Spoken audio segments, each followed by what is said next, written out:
Greetings, my fellow tacticians. I'm Doodleman149, and welcome back to the channel. Today, I'll be diving back into the brutal universe of Warhammer 40K Tacticus. Today, as suggested by Carl's Charming World 3489, I'm breaking down the 12 Psyker characters in the game and determining who is the best. I'll look at their stats and abilities to determine who's the best out of all of them. And by the Emperor, I was hoping this would be shorter than my medic ranking, but there is one more Psyker than medics. In case you were wondering, I'm specifically talking about Varro Tigurius, Sibyll Devine, Archimatos, Typhus, Njal, Abraxas, Thaumachus, Ahriman, the Neurothrope, Mephiston, Eldryon, and Xybia.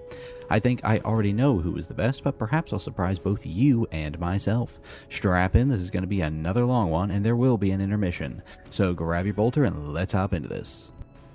Now, before I begin, no! Do not skip this. This is not my usual Patreon ad.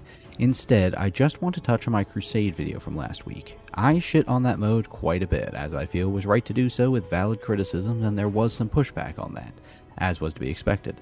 The most common pushback was, well, you don't know what Phase 2 and 3 are, so how can you say it's bad?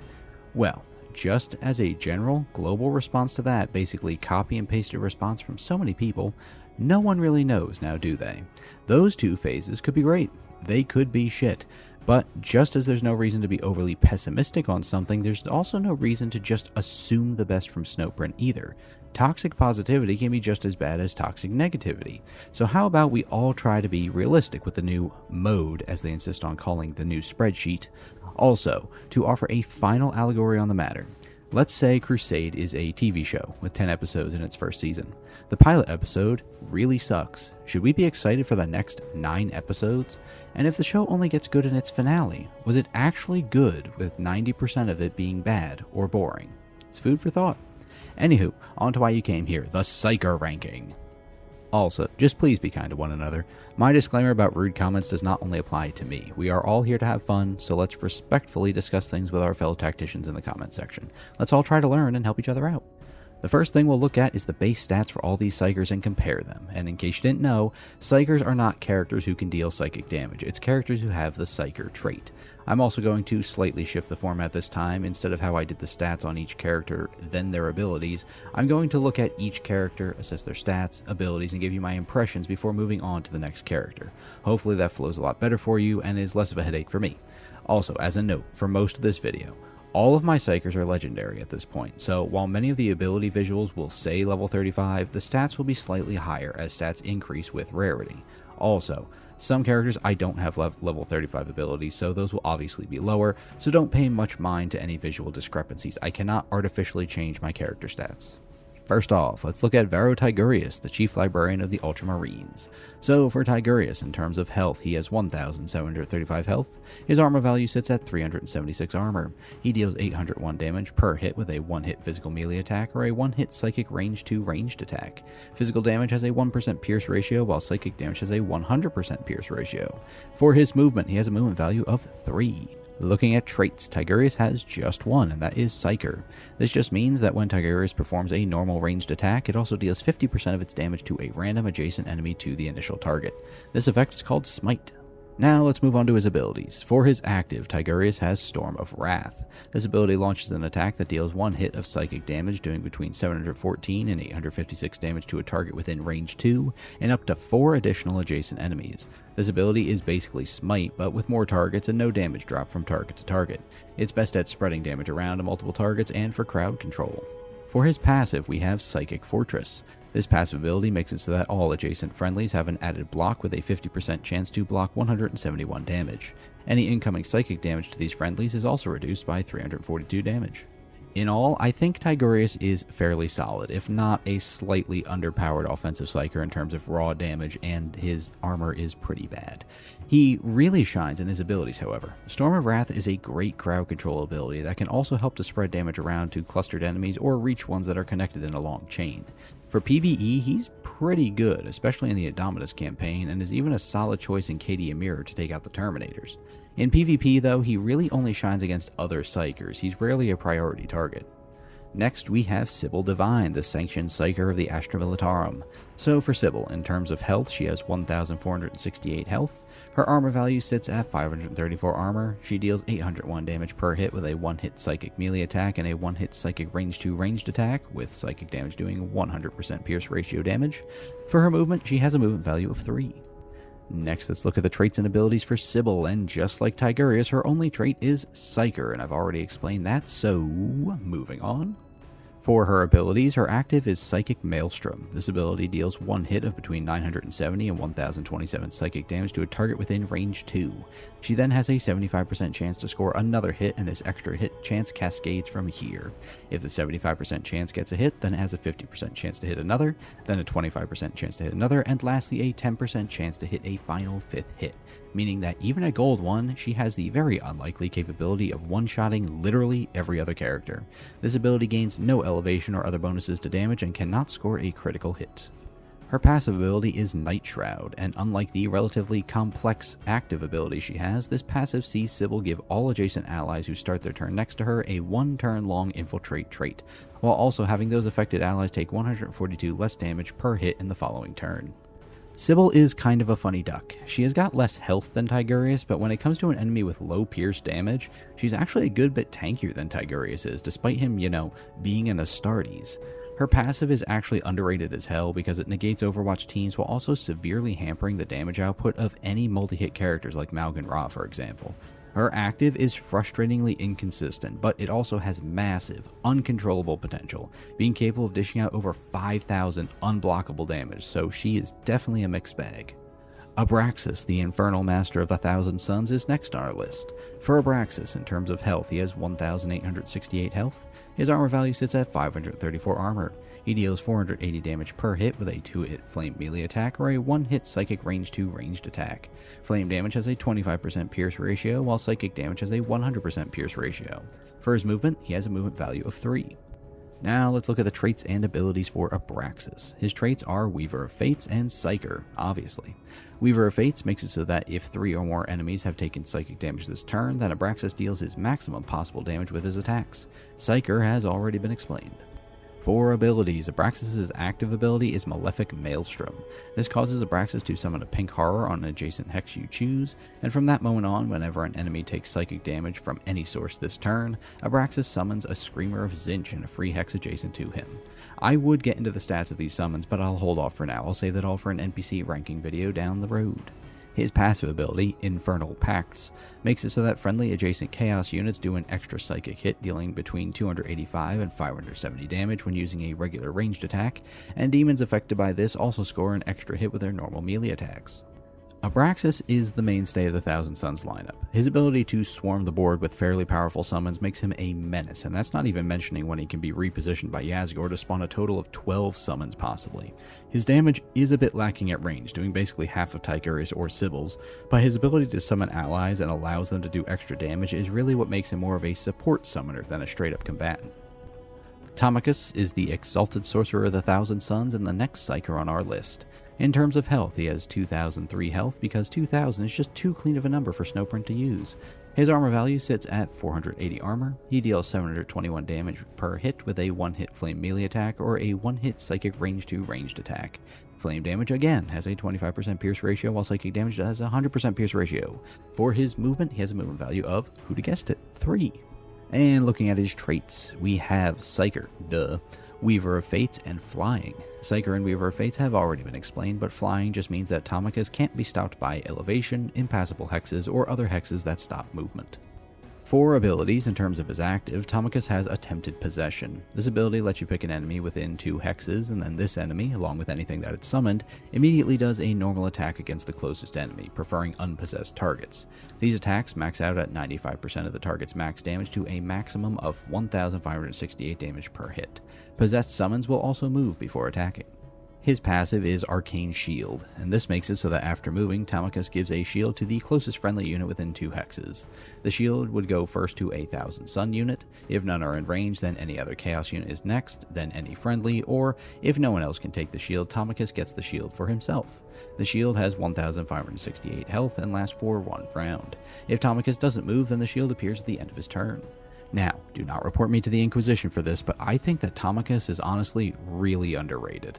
He is a solid damage dealer, and so far he's the tankiest Psyker on the list, despite him also being a highly mobile flyer. His melee is a bit lacking, but his abilities are super useful. His passive shield to allies is a great boon for everyone involved, but his active is largely overlooked. Think about the summon portion of this. Pop this ability against Tangada, who has already created all 5 Skitarii summons, and they'll all likely eat their summoner alive. Or, even against an Abraxas who has summoned 12 demons, that'll clear the field in the opposite way. Do not sleep on the Psychic Birdman. Ahriman is the architect of the rubric and the most powerful Psyker in the Thousand Suns. For health, he has 2,136 health. His armor value sits at 480 armor. He deals 801 damage per hit with a 1-hit flame melee attack or a 1-hit psychic range 2 ranged attack. Flame damage has 25% pierce rate and psychic damage has 100%. For his movement, he has a movement value of 3. Looking at his traits, he has Weaver of Fates, Flying, and what's that other one? Oh yeah, Psyker. All 3 of these have already been explained. For abilities, Ahriman's active is Doombolt. This ability deals 3 hits of between 342 and 456 psychic damage, evenly distributing the hits between all enemies within 2 hexes. Doombolt does do 1 more hit for each hex on the field that is covered with fire while not exceeding more than 9 hits. If Ahriman defeats an enemy with a regular attack after he's used this ability, then he can use it again. His passive, Psychic Stalk, causes all attacks dealing fire or psychic damage to enemies that are on fire hexes to deal 31% more damage, while also causing all of Ahriman's normal ranged attacks to set the affected hexes on fire. Ahriman was the final OG legendary that I unlocked, and he's a lot better than I would have thought he was. He's the tankiest flying Psyker in the game. He deals the same high damage as Tigurius or Sibyll, while also having some of the strongest abilities in the game. Doombolt, when properly set up, can either splash damage across up to 9 enemies, or he can absolutely evaporate a single target with Warp Fire, especially if the target's on a fire hex. He's a semi-tanky cannon support of a Psyker, and it fits his lore, so I am all for it. The Black Legion brings us Archimatos, their master of possession. For health, he has 2,138 health, pretty much just like Ahriman. His armor value sits at 480. He deals 426 damage per hit with a 2-hit psychic melee attack or a 1-hit psychic range 2 ranged attack. Psychic damage has a 100% pierce ratio. I feel like I've said that before. For his movement, he has a movement value of 3. Next, let's look at the traits and abilities for Archimatos. His traits are Let the Galaxy Burn, and who would have guessed it, Psyker. We know what a Psyker is, but Let the Galaxy Burn makes it so that every attack dealt by Archimatos has a 33% chance to score an additional hit and to add the hex effect called Despoiled Ground. However, if the target is already standing on a hex with literally any other effect, then Archimatos definitely scores that extra hit. For his active ability, he has Demonic Incursion. This lets you pick a target within 2 hexes with at least 1 free adjacent hex and summon a Bloodletter in that free hex. So long as the target isn't defeated, you can summon up to 6 Bloodletters around the target provided there are enough free hexes available. His passive is Possession. This just means that when Archimatos defeats an enemy in melee, a Bloodletter is summoned in their hex, and if he defeats an enemy with a ranged attack, then a Blue Horror is summoned in its place. Now, this works even if the enemy technically has no soul to replace with a demon, such as the Necrons. Now, for the longest time, Archimatos was my favorite Psyker, since it used to be that all of his kills summoned Bloodletters, meaning you could get a kill with both of his attack and smite damage, then bam, 2 deadly demons right there.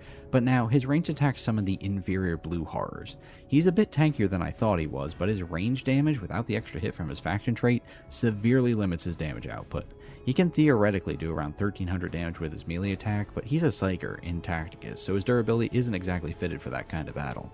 Typhus, Herald of the Plague God, is next, and for health, he has a massive 3,204 health.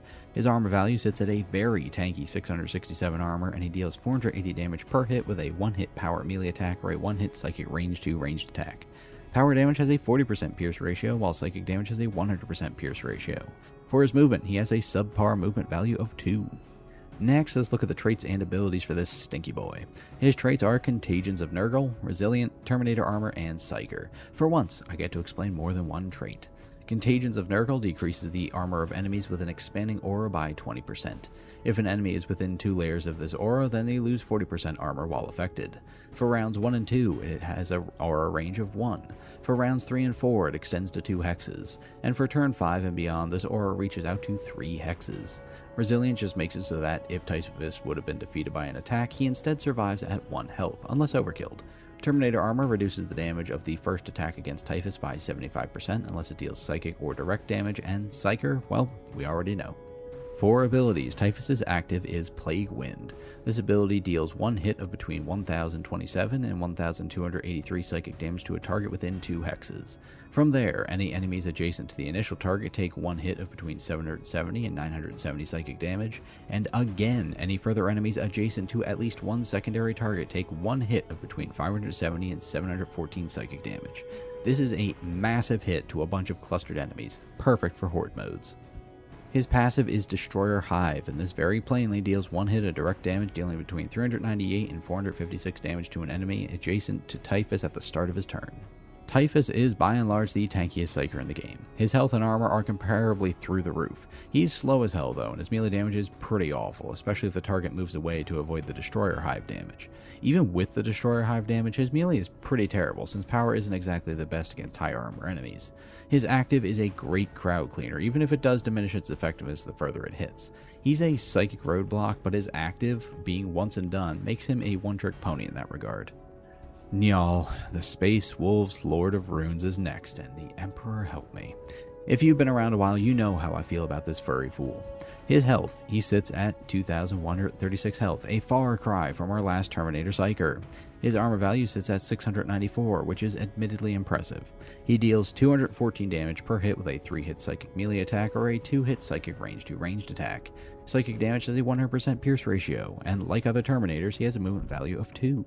Next, let's look at the traits and abilities for the Lord of Runes. His traits are Psyker, Terminator Armor, and Unstoppable.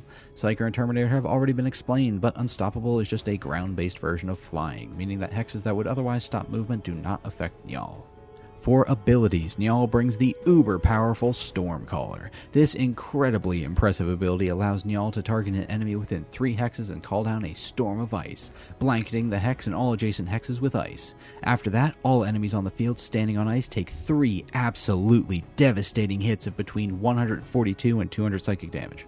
All flying enemies hit by this attack are also stunned. His passive, Lord of Tempests, adds 114 damage for each hex surrounding Njal that is covered in ice. All of his normal ranged attacks also cover the affected hexes in ice. Njal sucks. I made a whole video on why that is and another one on how to fix him. If he gets the bonus from Ragnar's buff, then he is okay, but if not, he's slow, he's weak, and he's the bottom of the priority list when it comes to who to target on the battlefield. Feel free to disagree, but my stance on this chonky garden gnome of an Astartes has not changed. I wonder where we'll find him on the ranking. The Neurothrope, the Tyrannid psychic organism, and our first Xenos Psyker here, is next. For health, it has 2,269 health, and this freaking bug literally has more health than Njal. Anywho, its armor value sits at 453 armor. It deals 534 damage per hit with a 1-hit physical melee attack or a 1-hit psychic range 3 ranged attack. Physical damage has a 1% pierce ratio, and psychic damage has a 100% pierce ratio, and for its movement, it has a bad movement value of 2. Next, let's take a look at the traits and abilities for the Neurothrope. It has 5 traits, those being Ranged Specialist, Flying, Psyker, Shadow in the Warp, and Synapse. We know what a Flying Psyker is, but Ranged Specialist means that if the Neurothrope did not start its turn adjacent to an enemy, then it deals 33% more damage with ranged attacks. Shadow in the Warp makes it so that non-Tyrannid Psykers within 2 hexes deal 25% less damage, and Synapse makes it so that Battle Fatigue summons within 2 hexes ignore the trait. I actually explained this in a previous video, check it out. For abilities, the Neurothrope has Spirit Leech for its active. This ability makes it so that the Neurothrope deals 1 hit of between 627 and 856 psychic damage to an enemy within range 3. If that target is suppressed, this attack deals 627 more damage, essentially doubling it. If it's not suppressed though, then it becomes suppressed. The Neurothrope then heals itself and a friendly adjacent Tyrannids for an amount equal to 55% of the total damage dealt with this ability. Basically, it heals for a minimum of 345 health or a maximum of 816 health. The passive is what can make this bug dangerous. Neuroparasite makes it so that every enemy hit with psychic damage from the Neurothrope gains the Neuroparasite effect. Healing can remove this effect as well as defeating the Neurothrope. However, when an infected unit takes psychic damage or would otherwise be suppressed, the Neuroparasite level increases by 1 up to a maximum multiplier of 14. This is the important thing here because for each level of Neuroparasite on a target, the Neurothrope deals 485 more damage, maxing out at 6,790 bonus damage if it's maxed out. The Neurothrope is a fan-favorite Psyker for taking into guild raids with a Psyker team. It can stack an enormous amount of damage onto a single target if it's allowed to sit back and damage the boss while other cycles boost the Neuroparasite level. Stat-wise, by itself, it isn't too bad. It also offers one of only 2 ways Nids can heal, and that's very much secondary to its boss-killing capabilities. Plus, in a direct Psyker matchup, the Neurothrope actually nerfs other Psykers, so it's got that going for it as well. Now we come to Mephiston, the Blood Angel's Lord of Death. For health, he has 2,536 health, second highest so far. His armor value sits at 534 armor, and he deals 266 damage per hit with a 3-hit psychic melee attack or a 2-hit psychic range 2 ranged attack. Psychic damage has a 100% pierce ratio, and for his movement, he has a movement value of 3. Next, let's look at the traits and abilities for Mephiston. His traits are Psyker, Rapid Assault, and Terrifying. Psyker means that, we know. Rapid Assault gives Mephiston an initial 1 bonus movement, plus 25% increase to damage for its first attack. Terrifying just means that he takes 30% less damage from melee attacks. For abilities, his active is the Quickening. This makes it so that Mephiston can move to any hex within range 2 that is either free or occupied by a friendly. If there's a friendly there, then Mephiston and that ally swap places. And if that move friendly is another son of Sanguinius, then both characters perform a normal melee attack after moving, dealing 115% of their own damage to a maximum of 1,426 damage per hit. None of this movement triggers Overwatch. His passive, Fury of the Ancients, makes it so that whenever Mephiston moves into a melee range of an enemy, or if he didn't move, it activates at the end of his turn, a random adjacent enemy takes 2 hits of between 171 and 229 psychic damage. An enemy adjacent to the affected unit also takes these hits. After this, for 2 rounds, the affected enemies cannot be healed or repaired. Now, here we have what I consider to be a perfect comparison to Njal, showing what he could have been. Sure, Njal has Terminator plates, so he can't have the 3 movement that Mephiston has, but stats-wise, both are surprisingly similar. Mephiston literally has 400 more health than a Terminator. He also has 100 less armor than Njal, and they both deal similar damage with a similar number of hits. The difference here is that Mephiston also has a passive that deals 2 more hits, has crowd control, prevents healing, and an active that lets him attack again if properly utilized, literally doubling his damage output. Enough dunking on the furry Terminator though. Mephiston is a very deadly duelist Psyker who is surprisingly tanky given not only his stats but also his terrifying trait. If you're a very aggressive player or you're just looking for a way to stop Call from getting his heals in raids, then Mephiston is the man for you. Now let's get back to some Xenos with Eldryon, the Eldar Farseer. For health, he has 2,003 health, just like Thaumachus. His armor value sits at 426 armor and he deals 426 damage per hit with a 2-hit piercing melee attack or a 2-hit psychic range 2 ranged attack. Piercing damage has an 80% pierce ratio, while psychic damage has a 100% pierce ratio, and for his movement, he has a movement value of 3. Now let's look at his traits, and for Eldryon, he is a very basic Psyker here because his only trait is Psyker. For abilities, his active is Executioner. This ability deals 1 hit of between 229 and 856 psychic damage for each round that is started to a target within range 2. If that target is eliminated, then the same damage will apply to another enemy adjacent to that target. His passive is the extremely popular Doom. This ability simply adds 256 damage for general units or 342 more damage for Eldar whenever they attack an enemy that is exactly 2 hexes away from Eldryon. Eldryon is the quintessential support Psyker. His stats are nothing to write home about, especially in melee combat, and even more, especially against a parry character. His abilities are, though, what keeps him as such a popular character. 256 more damage for everyone is nothing to sneeze at. Giving Eldar even more is even better for the likes of Maug and Ra, who deal low damage with multiple hits, because now he deals a lot of damage with multiple hits. He's just universally useful thanks to Doom. His active, however, is a victim of RNG. Given the huge damage swing, it can either hit like a wet napkin or like a nuke. Just for example, say you're in round 10 of battle. That attack will either do 2,290 damage, or, at that point it's probably enough to silence any remaining foe, or it could potentially do 8,560 damage. That's an over 6,000 damage difference in a single ability. There's a reason Eldryon's conversation is always focused around his passive. And our final Psyker for today is Xybia, Magus of the Genestealer cults. For health, she has a paltry 1,468 just like Sibyll, pretty on par with the rest of her Genestealer brethren now that I think about it. Her armor value sits at a very low 293 armor, also appropriately low. She deals 401 damage per hit with a 2-hit psychic melee attack or a 2-hit psychic range 2 ranged attack. Psychic damage has a, guess what, 100% pierce ratio. For her movement, she has a movement value of 3. Now let's look at her traits. Her traits are Ambush and Psyker. Ambush just that means that when she's defeated for the first time, she leaves a decoy on the hex that she died in. If there's a decoy on the field at the start of her next turn, then she respawns on a random decoy. Psyker? Well, For abilities, her active ability is Mind Control. This makes it so that a targeted enemy within range 3 gets taunted to the adjacent ally with the highest health, while also dealing 229 less damage while taking 17% more damage. This effect lasts for this round and the next. Her passive, Spiritual Leader, allows her to summon decoys on adjacent hexes, provided there's at least one free hex. If she doesn't move, then this triggers at the end of her turn, and if this leaves her adjacent to 2 decoys, then she spawns a Neophyte hybrid on one of the decoys. Xybia is a typical squishy Gene Stealer abomination, but I think she's a little underrated. First off, she technically outdamages Tigurius, somehow, and she has that respawn capability, but her biggest utility is her abilities. Much like Eldryon, she's a support Psyker. Her active can, aside from forcing a problem target to attack a specific ally, also greatly hinder their damage output and damage resistance, making them a much easier target to eliminate, while her passive allows for constant, endless, annoying respawning summons if she can position herself correctly.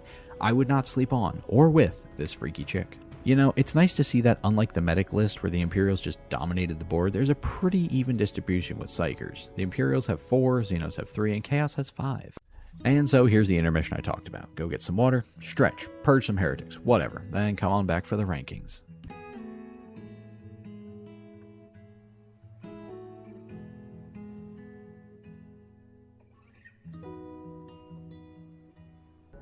And so here it is, the moment you all clicked on this video for. Let's rank these spicy space wizards. Coming in dead last, we have no surprise here, we have Njal. Njal lands dead last for me, and unfortunately what he brings to the table makes a pretty convincing case for it. On paper, he looks like he should be really good. He has 694 armor, Terminator armor, Unstoppable, multiple psychic hits, and potentially devastating Stormcaller that can blanket the battlefield in ice while dealing 3 hits of psychic damage to every enemy standing on ice. The problem is that almost everything surrounding that potential works against him. His 2 movement makes positioning him difficult, his individual damage is miserable, and his melee attack is particularly unimpressive despite having 3 hits. His passive, Lord of Tempest, can theoretically increase his damage considerably, but it requires the battlefield to already be covered in ice. In other words, Njal spends much of the battle setting up the conditions necessary to make himself actually good, and his value can improve considerably with Ragnar's support, but judging the Psykers on their own merits, Njal simply does not provide enough consistent value. In second to last place, we have Tigurius. Even though he's the second to last, this is where the ranking starts getting difficult because he's actually pretty good, especially for a starter character. His individual damage isn't particularly impressive, but Storm of Wrath gives him fantastic battlefield control by allowing him to spread psychic damage across clustered enemies without the usual damage reduction associated with basic smite. His Psychic Fortress is also an excellent defensive utility, providing adjacent allies with an additional 50% block chance while flatly reducing incoming psychic damage, which, due to its Pierce ratio, isn't all that high to begin with. That combination makes Tigurius particularly valuable in PvP, where his ability to control enemy formations and protect allies can be extremely useful. The reason he doesn't rank higher is that his effectiveness is somewhat specialized, and he doesn't actually buff himself at all. He's a good support/control psyker, but unlike some of the characters above him, he doesn't fundamentally transform the damage output or tactical options of an entire team. So Sibyll is next. Sibyll is probably the biggest high-risk, high-reward character on this list. Psychic Maelstrom can theoretically produce absolutely absurd damage, with its cascading hit chances potentially producing 5 psychic hits against a single target. The fact that those hits are unblockable makes the ceiling even more ridiculous. At the same time, that ceiling comes with an enormous amount of inconsistency. You cannot build your strategy around Sibyll reliably producing those 5 hits, because most of the time she just won't. Her Night Shroud passive, however, is far more consistently valuable than it initially appears. Granting adjacent allies infiltrate while reducing incoming damage can effectively shut down Overwatch-heavy teams and substantially weaken multi-hit attacks. So, while Sibyll isn't necessarily the most reliable damage dealer, she provides a combination of an anti-Overwatch utility, damage mitigation, and potentially catastrophic burst damage that earns her a spot above Tigurius and Njal. For the next spot, Archimatos is a fascinating character because his ceiling is much higher than his ranking suggests. His ability to generate bloodletters and blue horrors gives him tremendous snowball potential, and demonic incursion can potentially surround an enemy with up to 6 bloodletters. His Let the Galaxy Burn trait can also add additional attacks and create despoiled ground, giving him damage more than his relatively unimpressive 426 psychic range damage initially suggests. The problem is that so much of his effectiveness revolves around getting kills and building a demon army, while his ranged attack has become substantially less rewarding thanks to the blue horrors replacing the bloodletters. He's also a Psyker who wants to get into melee, but unlike some other Psykers on the list, that isn't exactly ideal given his durability. He's certainly capable of becoming a menace, but compared to the more reliable Psykers above him, Archimatos requires considerably more work to reach his potential in my opinion. Next is Xybia, who is my sleeper pick for the ranking. Her terrible health and armor make her incredibly fragile, but she's partially offset by ambush, which gives her the possibility of returning to the battlefield after being defeated. More importantly, her abilities provide a tremendous amount of utility. Mind control can force an enemy to attack a specific ally while simultaneously reducing the enemy's damage and increasing the damage it takes. That's an incredibly useful ability for locking down a troubled target and taking it out way easier. Meanwhile, Spiritual Leader allows her to continuously generate decoys and potentially produce neophyte hybrids. She's therefore doing something very different from a conventional Psyker. She manipulates the battlefield rather than simply attacking it. Her fragility prevents her from going much higher than this, but I think she's considerably more useful than her raw stats would suggest. Now we have Thaumachus. This guy is arguably the most underrated character in this entire group. He's got 2003 health, 480 armor, and 721 psychic damage. He's flying, and he has got Weaver of Fates just like the rest of the Thousand Suns. This gives him a surprisingly well-rounded statistical package. But his abilities are where he really starts pulling a little bit ahead here. Arcane Shield can provide a shield to a nearby ally or to himself, basically doubling his health, which gives him fantastic defensive utility. All the while, Attempted Possession can turn an ally's own forces against it. That latter ability becomes particularly hilarious against summon-heavy teams because you're essentially weaponizing the opponent's own army against itself. He's also a flying character with substantially more durability than many other Psykers. He isn't the absolute best in any single thing, but he's good at an unusually large number of things, and that versatility makes him one of the safest Psykers to bring into pretty much any unfamiliar battle. He's generally unremarkable, but overall pretty solid. Next on the list is Typhus, who is actually the best pure tank Psyker in the game. His chunky 3200 health and 667 armor are absurd for a Psyker, and Resilient gives him another layer of survivability by allowing him to survive a potentially lethal attack. Contagions of Nurgle make him even more valuable because his presence actively reduces enemy armor. Then there's Plague Wind, which is absolutely an enormous area of effect psychic attack that is just capable of propagating through clustered enemies with ease. That makes Typhus particularly effective against hordes and tightly packed formations. His biggest weakness, though, is obviously that he's painfully slow. 2 movement combined with relatively poor melee damage means that enemies can often avoid his ideal engagements. He's also heavily dependent on getting value from that one enormous active.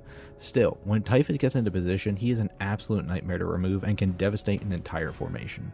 In 5th place, we have Abraxas, and this guy is kind of an interesting Psyker to judge because judging him by his personal damage doesn't really tell you why he's so dangerous. With only 480 psychic damage on his ranged attack, he is hitting for roughly half of what some of the other Psykers on this list can manage.